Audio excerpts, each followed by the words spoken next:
Acha kasasalo nang liga Kongres lida panon liga kacha kha duma velaha. Kongres ke as ni tungke di kar Bangalore phanle matha danguli. Assam gorok gogoi bang jui pulutang ter toning si presiden da si council power ke enpo. Apa si rem hai lam batlu pathu election pathu akhra do mati. Inke gorok gogoi mane na tuang lagi.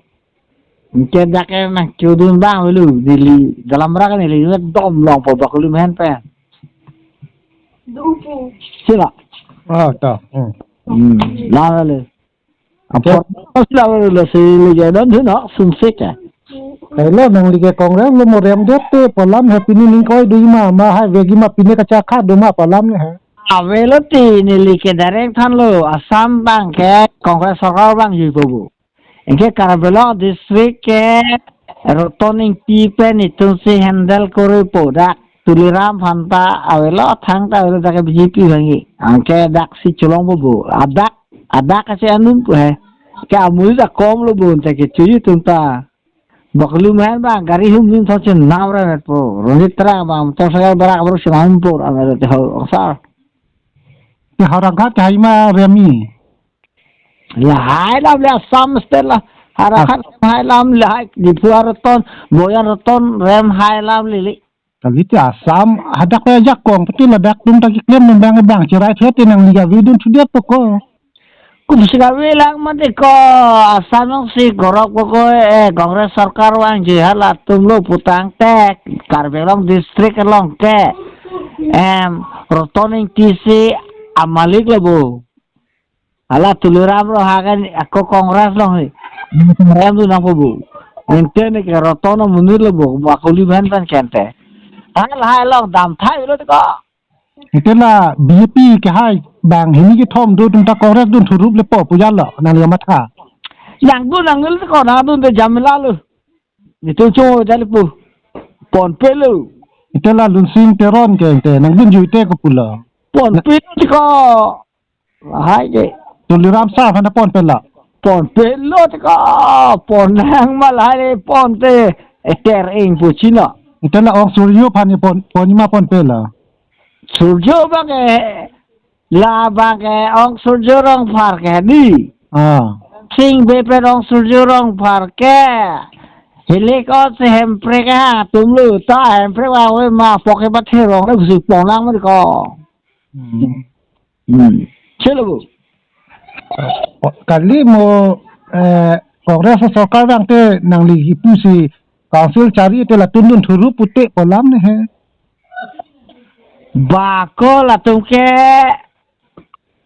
mane ke pon jam ni do pon pe mi rong aso bi nong ha pon pu ke libit om tumake bachali pon pangsong thai la the tang tumbu article to for em prek nahi ho pusi hile ke ot pe the ke kan lo surjo rong pa horan sing BMP ta paman lo bon ta chen age wan tanang bu Itulah ente miso terang pige la ke terang akur hian jan pon ni ma pon pe. pon pel ka bi de pon pel Kali badun thurup ta council pen piat he. pon pel ko nang pon erang manak to pon le pon tru Itu pon pi de ko pusi ladak ka cari poko kal biang long ke. la ni tum jipi tu roto incident kongres un claim poko PC do mondol kongres do lain nang chini lang ma ba ko an putar do ma Ba Kongres se parlu et to doan phanta. paru ni ko nem tham muni phan Kali ha tu ke BJP chido et te punya lo he. ka chidu na ko la ha to pon pilu ki Itu ko pusi hala rotori niwet ke ha le ka cariun tu mati.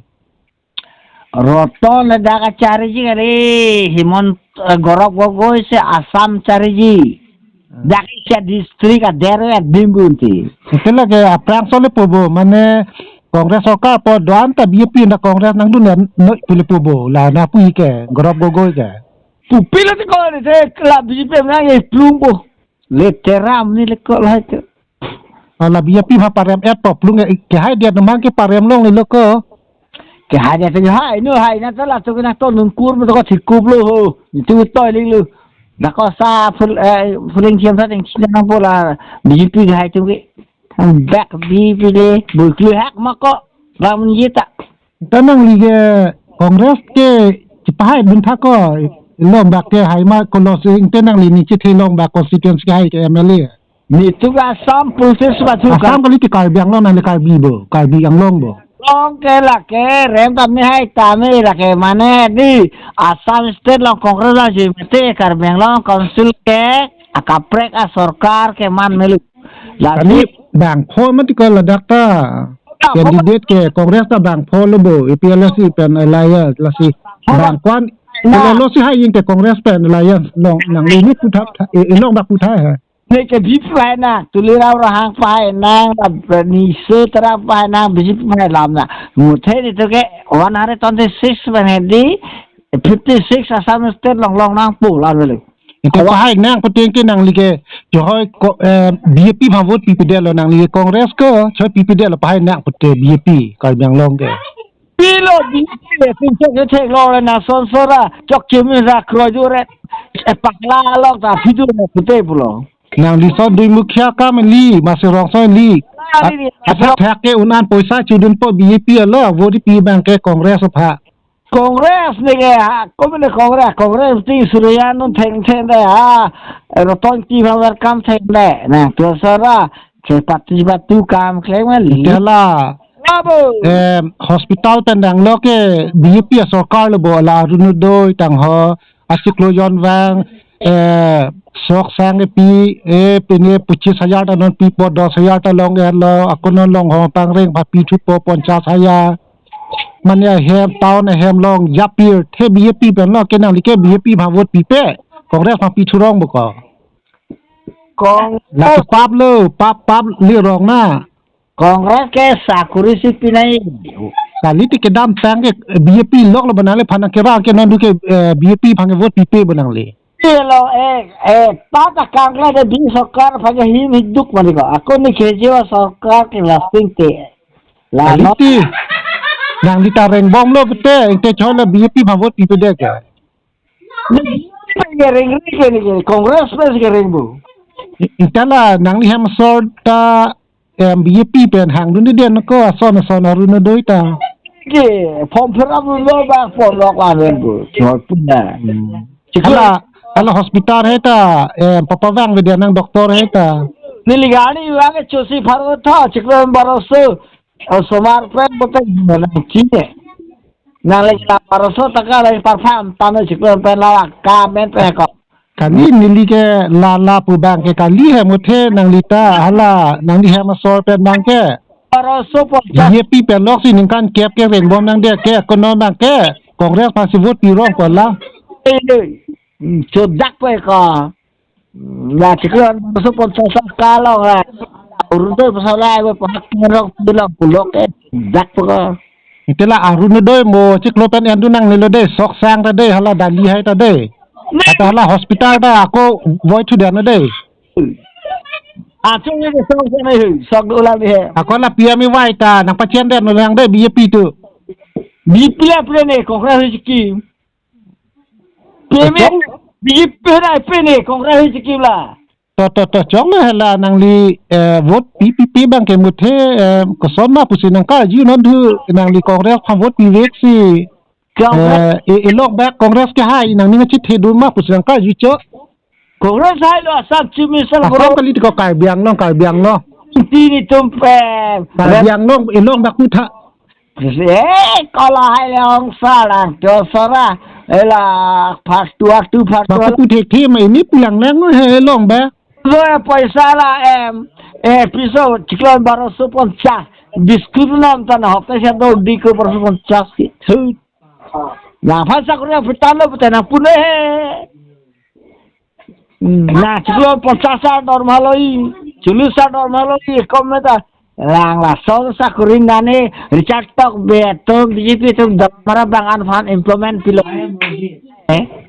chikudar bak pilo ba mun thi te mun lang li yon tha bre Commerce di to humman. Hello. Nga yu bom lo. Lo lar an puri the tu si. Lo ko bang alo sakri long job long.